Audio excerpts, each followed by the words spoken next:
उदयपुर से। राधे राधे महाराज जी।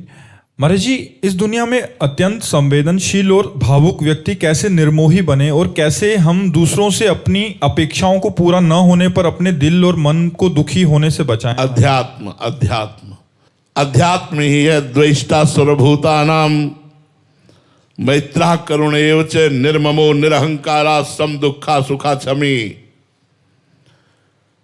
जब तक भगवान का नाम जप निरंतर नहीं करोगे, संतों का सत्संग नहीं करोगे, संयम नियम से नहीं रहोगे, तब तक अध्यात्म को नहीं धारण कर पाओगे। और अध्यात्म धारण हुआ कि किसी का दोष दर्शन नहीं, सबसे करुणा का व्यवहार, लेकिन अहंकार नहीं, सबसे मित्रता पर किसी से ममता नहीं। ये देखो अध्यात्म की कला, सबसे दया का भाव पर कहीं अहंकार नहीं, सबसे मित्रता का व्यवहार पर कहीं ममता नहीं, सुख दुख में समान भाव, अपने प्रति जो अपमान तिरस्कार निंदा अपकार करता है उसके प्रति क्षमा भाव। कितना सुंदर स्थिति अध्यात्म की है। अद्वेष्टा सर्वभूतानाम मैत्रः करुण एव च निर्ममो निरहंकारा सम दुखा सुखा क्षमी। सुख दुख में समान भाव, क्षमावान, निर्मम, निरहंकार और दोष दर्शन रहित, ये स्थिति आ जाएगी। दूसरे के द्वारा किए हुए अपकार का आपके ऊपर कोई प्रभाव नहीं पड़ेगा जब आप अध्यात्मवान बन जाएंगे। अध्यात्मवान बनने के लिए शास्त्र स्वाध्याय, सत्संग, नाम जप, पवित्र भोजन, पवित्र आचरण, पवित्र संग, तो आप अध्यात्मवान हो जाएंगे। अंबुज दीक्षित जी कानपुर से। राधे राधे महाराज जी। महाराज जी, निराकार की अनुभूति कैसे होती है? समस्त आकारों के चिंतन का त्याग करने पर ये बहुत कठिन है। आकार में हमारी चित्तवृत्ति फंस गई है। ये जो देह आकार है, मैं पुरुष हूं, मैं स्त्री हूं, जड़ है, ये चैतन्य है, ये वृत्ति का लोप हो जाना, मतलब ये वृत्ति ही ना उठना। स्थूल शरीर, कारण शरीर, सूक्ष्म शरीर, तीनों शरीरों से अहम का त्याग हो जाना, इनको मिथ्या देखना, इनको स्वाप्निक देखना, इनकी चेष्टाओं को स्वाप्निक देखना, और अंतःकरण इतना निर्मल होकर एकाग्र हो जाए कि चित्त की वृत्ति का ही लय हो जाए, चिंतन ही न हो। जैसे गाढ़ निद्रा में कोई चिंतन नहीं होता, ऐसे जागृत अवस्था में जिसका न सच्चिंतन न असत चिंतन, वही निराकार का अनुभव कर सकता है। इसकी पद्धति है, पहले साकार गुरुदेव का वर्ण करो, गुरुदेव का ध्यान करो, गुरुदेव की पूजा करो, गुरुदेव की आज्ञा में रहो और उनकी बताए हुए नाम मंत्र उपासना में चित्त को दो, संसार को भूलो, आकार को भूलो, तब तो निराकार में स्थित होगे। केवल कहने से कि हम निराकार के उपासक हैं थोड़ी है, बड़ी कठिन उपासना है। आप गुरुदेव की आराधना करके ही कर सकते हो। बिना साकार उपासना के निराकार में नहीं पहुंचा जा सकता। किसका प्रश्न है? बिना साकार उपासना के निराकार में नहीं पहुंचा जा सकता। साकार गुरुदेव हैं, गुरुदेव को माला पहनाना, गुरुदेव का चरणामृत लेना, गुरुदेव की आरती करना, हुई ना साकार उपासना। बिना गुरुदेव की उपासना के कोई निराकार को प्राप्त हो सकता है क्या? तो गुरुदेव की उपासना, हम साकार में फंसे हैं तो साकार से ही हम निराकार, हमारा स्वरूप निराकार ही है, हमारा कोई आकार नहीं। हम जिस आकार में तन्मयता करते हैं वही आकार धारण कर लेते हैं, हमारा स्वरूप ही निराकार है। तो जब तक हम इन देहों में फंसे हैं तब तक निराकार की उपासना की कल्पना मात्र कर लो, अनुभूति तो नहीं कर पाओगे। अनुभूति के लिए सगुण साकार की उपासना करके फिर हम निराकार की अनुभूति कर सकते हैं। देखो, जब भगवान का दर्शन होता है तो स्वयं का अनुभव हो जाता है। मम दर्शन फल परम अनूपा, जीव पाव निज सहज स्वरूपा। जो हमारा सहज स्वरूप निराकार है उसका अनुभव हो जाता है साकार गुरुदेव की कृपा से, साकार भगवान की कृपा से। तो बड़े बड़े ब्रह्मज्ञानी हरिशरणम बोलते हैं, तो आप भी नाम जप करो, गुरुदेव की उपासना करो, शास्त्रों का स्वाध्याय करो, लक्ष्य निराकार रखो, तो आगे चलकर भगवान की कृपा से अनुभूति हो जाएगी। स्वयं में तो इतनी सामर्थ्य नहीं है, क्योंकि देह में फंसा हुआ जीव असमर्थ है। निराकार के लिए बहुत बहुत प्रवीण बुद्धि चाहिए, मलिन बुद्धि नहीं। स्वामी जयत्रानंद जी, रामकृष्ण मिशन। प्रणाम महाराज जी। महाराज जी, शरीर और मन दोनों अलग अलग दिशाओं में जाता है।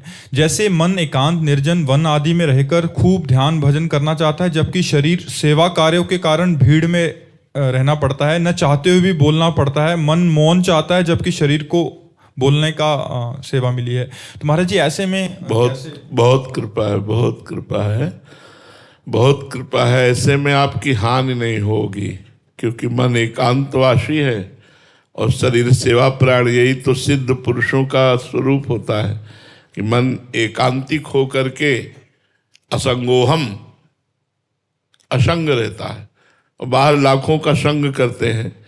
यही तो संतों की उच्च अवस्था का स्वरूप होता है। अभी चाहत है, फिर ये स्वरूप हो जाएगा कि आप भरी बाजार में भी समाधिस्थ हैं और समाधिस्थ होते हुए भी सामान खरीद रहे हैं, समाधिस्थ होते हुए भी आप व्यवहार की बात कर रहे हैं।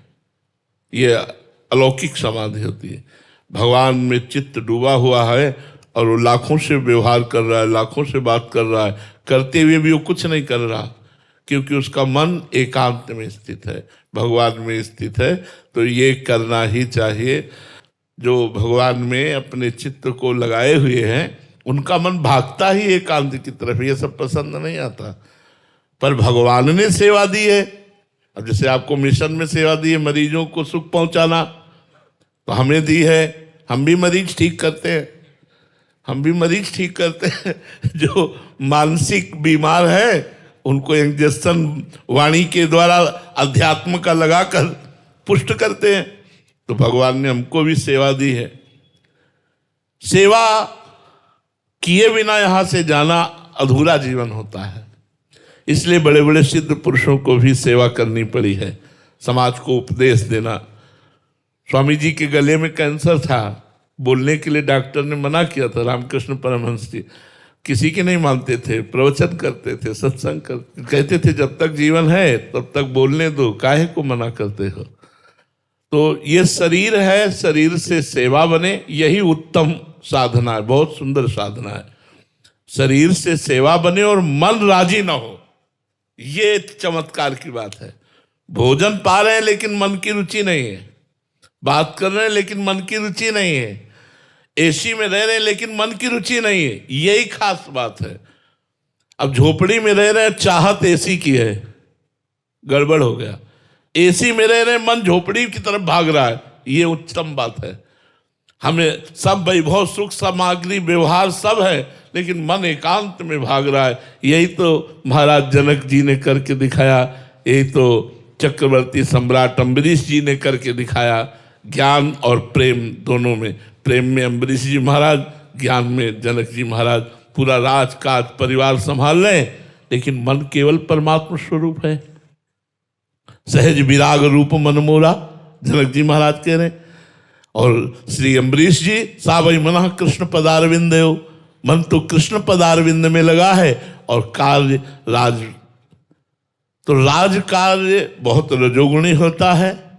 राजा तो बहुत रजोगुणी होता है, लेकिन उनमें त्रिगुणातीत अवस्था थी अम्बरीश जी में, और त्रिगुणातीत अवस्था थी जनक जी में। तो ये बहुत उत्तम बात है कि मन हमारा संसार में न लगे। बस खास बात मन न लगना है, मन प्रभु में लगे। चलने दो, ऐसे ही चलने दो, बहुत अच्छा है, बहुत अच्छा है। पुनीत बंसल जी बुलंदशहर से। राधे राधे महाराज जी। महाराज जी, नारद जी भक्ति सूत्र जी में कहते हैं कि साधु संग दुर्लभ है, अगर हो जाए निर्वाह करना कठिन है, अगर निर्वाह कर ले गए तो निश्चित ही भगवत प्राप्ति है। महाराज जी, साधु संग तो हो रहा है, पर पूरा प्रयास करने के बाद भी पूर्ण रूप से निर्वाह नहीं कर पा रहे, असमर्थ हो रहा हूं महाराज जी, ऐसे में निर्वाह करने की विधि क्या है? निर्वाह का प्रश्न जो आपने किया, तो आपने निर्वाह क्या कर रहे हो, क्या समझते हो कि निर्वाह किया जा सकता है? जो आपके वचन है महाराज जी, उसको पूर्ण रूप से जीवन में उतारने का। हाँ, इसको भी शरणागति के ऊपर ही छोड़ दो कि आप जब चाहोगे तो पूर्ण करवा लोगे, मेरा तो प्रयास मात्र है, बल तो आपका है। तो ये भी साधना बन जाएगी कि मैं तो प्रयास करके पूर्ण करना चाहता हूँ, लेकिन प्रभु मेरे में वो बल ही नहीं है मैं आपकी आज्ञा का पालन कर सकूं। इसलिए नाथ आप ही मुझे बल दीजिए और आप ही हमसे क्रिया करा लीजिए, प्रभु मैं आपकी शरण में हूँ। तो ये दोनों बातें हो जाएगी। यहाँ जो अगम्यों का लिखा है, एक तो बात आज्ञा पालन का है और दूसरी बात है कि उनकी ऐसी लीलाएं होती कि उनमें दोष दर्शन होने की संभावना होती। जो महापुरुष होते हैं वो स्वच्छंद होते हैं, वो माया मुक्त होते हैं। अब उनकी विचित्र लीलाएं होती हैं, कभी वो कुछ खा रहे, कभी कुछ पी रहे, कभी वो हंस रहे हैं, कभी वो खेल रहे, तो आपको ऐसा लगेगा कि इतनी उच्च कोटि का महापुरुष ऐसे होता है क्या? बहुत मतलब विचित्र दशा होती, तो समझना बड़ा कठिन है। हमने देखा है, परमानंद स्वामी जी बक्सर के थे, बड़े सिद्ध महापुरुष थे। तो जब वो समाधि से निकलते, बाहर बैठते, तो लोग दर्शन करने के लिए आते। बिटिया तुम्हारे गाय है? हाँ महाराज। बहुत दिन से रबड़ी नहीं पाई, बिटिया रबड़ी पाई हो? हाँ महाराज जी। अब वहाँ बड़े बड़े आए हैं सब। महापुरुषों की कुछ बाह्य लीलाएं ऐसी होती है जो पचती नहीं। ऐसा लगता है कि अगर ऐसा तो ऐसा क्यों, और अगर ऐसा तो फिर ऐसा क्यों। वो ये क्यों में वो मिट जाए अगर, तो अगम्य शब्द गायब हो जाए, फिर अमोघस्थ शब्द लागू हो जाए। अमोघस्थ निश्चित भगवत प्राप्ति हो जाएगी, निश्चित भगवत प्राप्ति। बस उनके कुछ ऐसी लीलाएं होती हैं, भगवान ऐसी लीलाएं छोड़ देते हैं जिससे जब तक उनका शरीर रहता है तब तक संशय आत्मा बने रहना। ये ऐसा तो नहीं हो सकता, इस कोटि के तो नहीं हो सकते, क्योंकि ऐसा ऐसा है, ऐसा ऐसा है। वो कुछ लीलाएं छोड़ देते हैं और ये पता है कि ये लीला हो रही भगवान के द्वारा कराई जा रही है, और वो इसीलिए कराई जा रही कि कोई बिरला ही श्रद्धा कर पाएगा। अब एक महापुरुष थे, वो लिखाए हुए थे कि दर्शन करने की फीस, तो आधे तो इसी में भाग जाते कि पैसा न दे पाते, और कुछ उसमें श्रद्धालु जो थे वो इस बात को पढ़कर हट जाते थे कि अपने दर्शन के 500 रुपया लेते साधु काहे के, तो इसमें हट जाते। कुछ हिम्मत करके जाते, 500 देते, दर्शन करते, तो चिमटा से उठा करके धुनी थी उसी धुनी में 500 रुपया रख देते, उन्हीं के सामने जला देते। तो लोग समझते पागल है क्या, लिखा है 500 रुपया और जला देता है, मतलब क्या है। तो संतों की लीला समझ पाना, जो सिद्ध महापुरुष हैं उनकी लीलाएं समझ पाना बहुत कठिन है। एक संत को हमने देखा ट्रांजिस्टर कान पे, स्थिति हमने देखी, स्थिति भगवदाकार स्थिति, और ट्रांजिस्टर कान पे फिल्मी गाना बज रहा है, जहाँ लोग आवे तो थोड़ा और बढ़ा दे। कैसे यार समझोगे? जैसे बहुत बड़े धनी अपने धन को छुपाते हैं, ऐसे सिद्ध महापुरुषों में कुछ बाह्य लीलाएं ऐसी होती है जिसे कोई समझ न पावे कि ये इस कोटि के महापुरुष हैं। इसीलिए देवर्षि नारद जी ने लिखा है महत् संगस्तु दुर्लभो, फिर लिखा अगम्यो, फिर लिखा अमोघश्च। यदि महापुरुषों का संग हो जाए, आप निर्दोष दृष्टि से जीवन निर्वाह कर लें, तो निश्चित भगवत प्राप्ति हो जाएगी। महापुरुषों का संग, संत संग अपवर्ग कर, कामी भव कर पंथ। संतों का संग मोक्ष का साक्षात स्वरूप है। अगर हम सत्संग में हैं तो मुझे और कोई मोक्ष नहीं चाहिए, साक्षात मोक्ष स्वरूप है। पर भगवान ऐसी कृपा करे कि संतों के चरणों में हमारी निर्दोष दृष्टि बनी रहे, कभी उन पर दोष दर्शन न हो, हम सदैव उनके सेवक बने रहें, कभी हम में अभिमान ना आवे, तो बेड़ा पार हो जाए। जी। इंस्पेक्टर अखिलेश मिश्रा जी। राधे राधे महाराज जी। गुरुदेव भगवान, साधना का कृपा से क्या संबंध है? अरे कृपा से ही साधना होती, नहीं कोई साधना वाधना नहीं होती। जो साधना होती वो कृपा से ही होती है, वास्तविक नहीं तो देहाभिमानी पुरुष के द्वारा किया हुआ जो कर्म है वो अपराधों के द्वारा सब नष्ट हो जाता है। जो किया हुआ शुभ कर्म है वो अपराधों के द्वारा सब नष्ट हो जाता है। सही माने में साधना करना करके बचाना, बचा के पचाना, पचा के सिद्ध होना, इस सब में कृपा ही है, भगवान की कृपा। भगवान की कृपा के बिना परमार्थ में कोई एक पग नहीं चल सकता। अगर चल रहा है तो भगवान की कृपा मनानी चाहिए, स्वयं से नहीं। ऐसी विचित्र प्रचंड माया है भगवान की। दैवी है सा गुणमयी मम माया दुरत्या मामेवे प्रपद्यन्ते माया में ताम तरन्ते। भगवान कह रहे मेरी त्रिगुण माया ऐसा है, सहज में तरी नहीं जा सकती, दुरत्यय है। जो मेरी शरण में हो गया तो मेरी कृपा से मेरी माया से तर जाओगे। तो जो साधना हो रही वो भगवान की कृपा है, ऐसा मानना चाहिए। भगवान की कृपा से साधना शुरू होती है, साधना बढ़ती है, साधना परिपक्व होती है और सिद्ध पुरुष हो जाता है। कृपा ही सब कुछ है, साधना में हमारा कोई बल नहीं, केवल कृपा ही कृपा है, ऐसा साधक को समझना चाहिए। महाराज जी, जो साधक के अंदर ये बात आती है कि ये मैं कर रहा हूँ, मतलब मैं अभी नियम निष्ठा से चल रहा हूँ, बट अंदर से भाव भी है कि कृपा है, बट दोनों एक टक्कर दे रहे हैं। बिल्कुल बिल्कुल। तो धीरे धीरे ये मैं जाके जब लय हो जाएगा तभी सिद्ध हो जाएगा। जब ये मैं का पक्ष लय हो जाएगा और केवल कृपा रह जाएगी तो ये परिपक्व साधक हो गया। जब तक मैं चलता है तब तक साधना चलती है मैं मिटाने की, और मैं मिट गया, मैं समर्पित हो गया, फिर क्या यंत्रवत भगवान के द्वारा उसकी चेष्टाएं होती रहती हैं। और वो दूसरों को भी फिर महाराज जी देखने आंकलन करने लगते, मैं तो 50,000 नाम जप करता हूँ, ये तो अब पतन हो जाएगा, अब पतन हो जाएगा, अब साधक गिरेगा। अपने को देखना बात अलग है, लेकिन जहां दूसरों से होड़ लगा ली, दूसरों के गुण देश देखने लगा, अब उसका निश्चित पतन हो जाएगा, वो गिरेगा, परमार्थ से भ्रष्ट होगा। पक्का लिख ले, कागज में लिख ले, निश्चित गिरेगा। पर दोष दर्शन पर गुण दर्शन नहीं, तात सुनो मायाकृत गुण और दोष अनेक। गुण यह उभय न देखी, देखी सो अविवेक। यह अज्ञान है, दूसरों की तरफ दृष्टि नहीं डालने की। 50,000 जप रहा, मैं 1,00,000 जप रहा हूँ, वो ऐसे जप रहा, मैं ऐसे नहीं। उसमें भगवान देखने हैं, मेरे भगवान इस रूप में है, ये देखना है, और अपने को देखना है साधक रूप में। मैं सेवक, सचराचर रूप स्वामी भगवंत, पूरा जगत मेरा इष्ट स्वरूप है और मैं सेवक हूँ, ऐसा मानकर जो भजन करता है उसका भजन सिद्ध हो जाता है। नहीं तो भजन फिर विघ्न से बाधित हो करके अंतरहित हो जाता है, फिर क्षीण हो जाता है। राजेंद्र सिंह जी, गुरुदेव भगवान, शरणागत साधक की कौन सी अवस्था में देहाभिमान, कंचन, कामना और कीर्ति शून्य हो जाती है? जिस समय वो गुरु स्वरूप हो जाता है, इष्ट स्वरूप हो जाता है। सोई जान ही जेह देहु जनाई, और जानत तुम्हें हो जाई। जब भगवान उसको अपने स्वरूप का बोध करा देते हैं तो वो भगवत स्वरूप हो जाता है, ब्रह्मविद ब्रह्मैव भवति। और जब वो आत्मस्वरूप का उसे ज्ञान हो जाता है तो नहीं स्वात्मा रामम विषय मृग तृष्णाम भ्रमयति।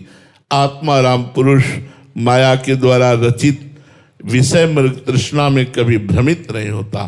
कंचन, कामिनी, कीर्ति, ये सब अहम में टिके रहते हैं। और जब अहंकार ही भगवान की शरण में लय हो गया या ब्रह्म बोध के द्वारा क्षीण हो गया, नष्ट हो गया देहाभिमान, अब वो शुद्ध ब्रह्म स्वरूप में स्थित है। अब उसे कंचन, कामिनी, कीर्ति या किसी भी तरह का देहाभिमान जनित शोक, हर्ष, दुख, लाभ, हानि, मान, अपमान, ये द्वंद्व व्यापते ही नहीं।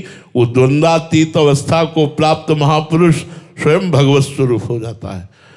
तो इतना भजन हो कि भगवान आकर के स्वरूप का बोध करा दे। सोई जाने जिह देहु जनाई, या गुरुदेव भगवान करा दे, दोनों बातें एक ही है। जब आत्मस्वरूप का बोध हो जाता है, ज्ञान होना अलग बात है, जब आत्मस्वरूप का बोध हो जाता है तब वो मायातीत, कालातीत, त्रिगुणातीत, द्वंद्वातीत हो जाता है। उस पर कोई प्रभाव जगत का नहीं पड़ता। कनिका जी बेंगलोर से, राधे राधे महाराज जी। महाराज जी, हम बेंगलोर में रहते हैं, वहाँ दूर दूर तक संत दर्शन, संत सेवा हमारे लिए उपलब्ध नहीं है।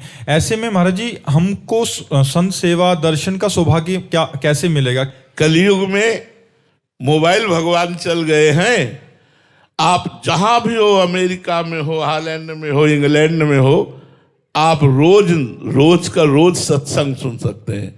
आप बहुत संत दर्शन कर सकते हैं, संतों के समागम कर सकते हैं, क्योंकि प्रायः संत भगवान कृपा करके अपलोड करते हैं। तो जगत मंगल के लिए उनकी वाणी, और ये मोबाइल ऐसी चीज है कि देश विदेश सर्वत्र है और सबके पास है, तो आज तो ये शिकायत हो ही नहीं सकती कि हमें संत समागम कैसे मिले। महाराज जी, जैसे भगवान रूप बदलते रहते हैं तो मोबाइल भगवान भी कुछ देर में दृश्य परिवर्तित कर देता है, तो हमको वो दृश्य नहीं देखने, हमको हमको अपना मार्ग देखना है। देखो, मोबाइल भगवान संसार का स्वरूप है। जैसे संसार में साधु महात्मा भी है और दुष्टात्मा भी है, अच्छे आचरण वाले हैं, बुरे आचरण वाले हैं। ऐसे मोबाइल में अच्छे दृश्य भी हैं, बुरे दृश्य भी है, अच्छी बात भी है, बुरी बात भी है, लाभ भी है, हानि है। तो हानि वाले क्षेत्र को छोड़ दो, लाभ वाले क्षेत्र को पकड़ो, अच्छी बातों को पकड़ो। संतों को सर्च करो तो संत आएंगे, असंतों को सर्च करोगे तो असंत आएंगे। वो तो सर्वज्ञ है मोबाइल, जो चाहो वो आप उससे जानकारी ले सकते हो। तो हमें लगता है आजकल सबसे ज्यादा कृपा कलयुग की हुई मोबाइल की। नहीं, हम लोगों की वाणी कहाँ पहुंच पाती, तो बस 20-22 लोग, वो भी तभी आए जब मोबाइल से सुना।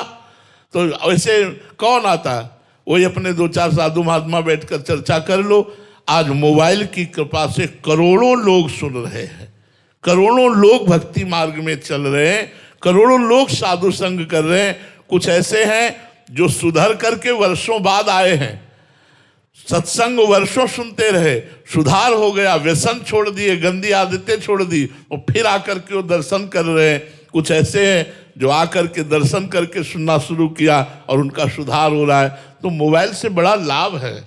मोबाइल से किसी भी संत के दर्शन कर सकते हो, किसी भी संत के प्रवचन सुन सकते हो। तो आज तो हम कह नहीं सकते कि हम दूर हैं सत्संग से।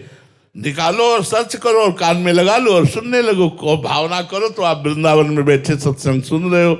आज तो बहुत सुविधा है मोबाइल के द्वारा।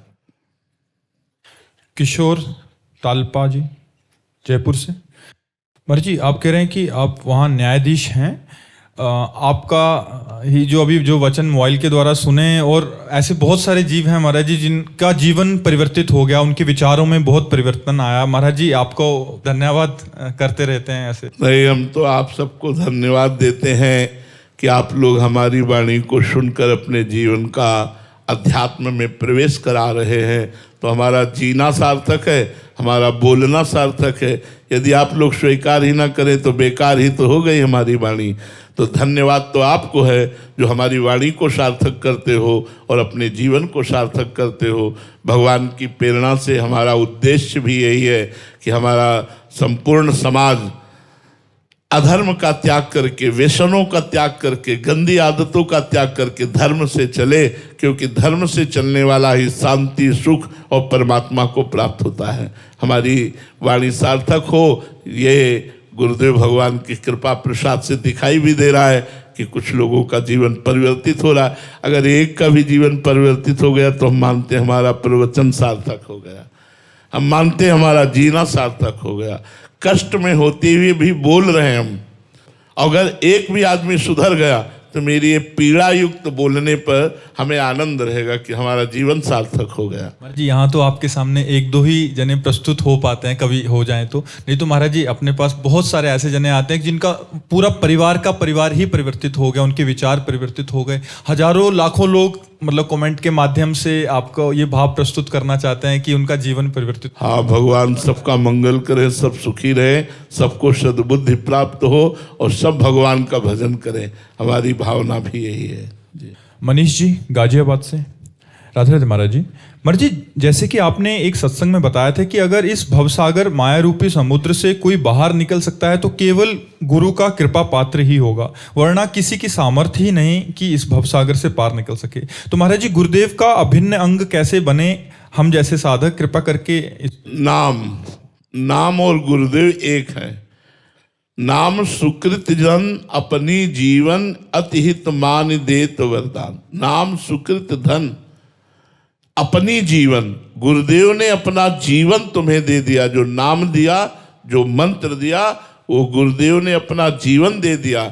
यदि आप गुरुदेव प्रदत्त नाम और मंत्र का निरंतर जप करने का अभ्यास करते हैं और गुरु ने जो निषेध किया है वो गंदी बातें नहीं करते हैं, तो आप चाहे लाख कोस दूर हो, हर समय आप गुरु संग में हो।